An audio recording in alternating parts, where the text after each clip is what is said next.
یار انٹرویو دینے جانا ہو، حالانکہ اگر ناکام بھی ہو گئے تو پھانسی تو نہیں لگا دیں گے، ناکام کر دیں گے نا، دوبارہ موقع موجود ہے، آخری موقع بھی ہے تو کوئی بات نہیں، کوئی اور کام کر لیں گے، لیکن دل لرز رہا ہوتا ہے اور عجیب انسان ایک مخمصے کی سی کیفیت میں ہوتا ہے۔ عدالت میں کوئی فیصلہ ہونا ہو اور وہ آپ کے خلاف بھی آ سکتا ہو، آپ کے حق میں بھی آ سکتا ہو، اور اگر جرم واقع کیا ہوا ہے تو پھر وہ فیصلہ آنے سے پہلے کے جو لمحے ہیں تو کس قدر طبیعت کے اوپر شاک گزرتے ہیں۔ تو اللہ کے حضور حاضر ہو رہا ہے بندہ، فضا اکبر کا دن ہے، دل دہل رہے ہوں گے، کلیجے کانپ رہے ہوں گے، سورج 1.25 میل پہ آ جائے گا، رخ سیدھا ہو جائے گا، زمین تانبے کی ہوگی، اللہ قہر و جلال میں ہوگا، جہنم کی آوازیں آ رہی ہو، تغیظم و زفیرہ قرآن پڑھی ہو، اس کا غیظ و غضب اور اس کے کھولنے کی آواز دلوں کے اندر خوف پیدا کر رہی ہو۔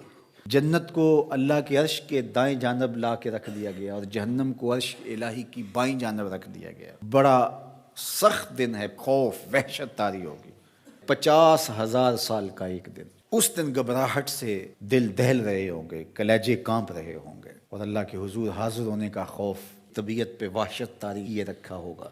لیکن 7 اشخاص ایسے ہوں گے اس دن اللہ جنہیں اپنے عرش کا امن والا ٹھنڈا سایہ عطا فرما دے۔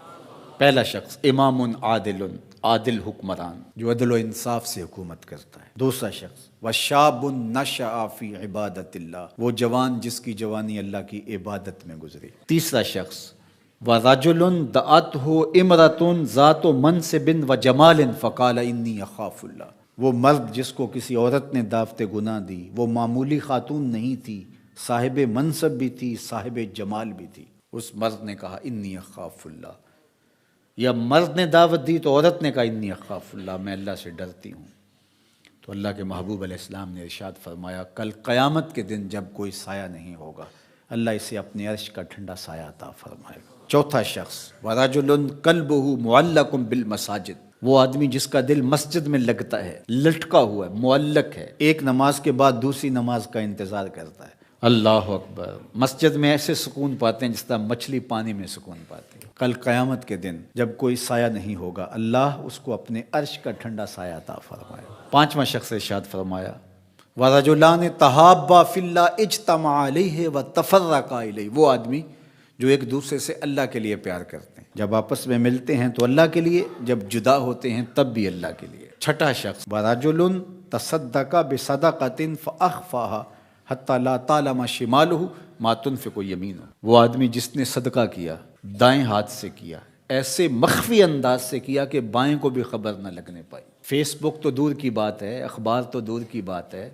میڈیا پہ ایڈ چلنا تو دور کی بات ہے، ہمسایوں کو پتہ لگنا تو دور کی بات ہے، سوسائٹی کو پتہ لگنا تو دور کی بات ہے، اس کے بائیں ہاتھ کو بھی نہ پتہ چلا دائیں نے کتنا صدقہ کیا، اتنے مخفی انداز سے کیا۔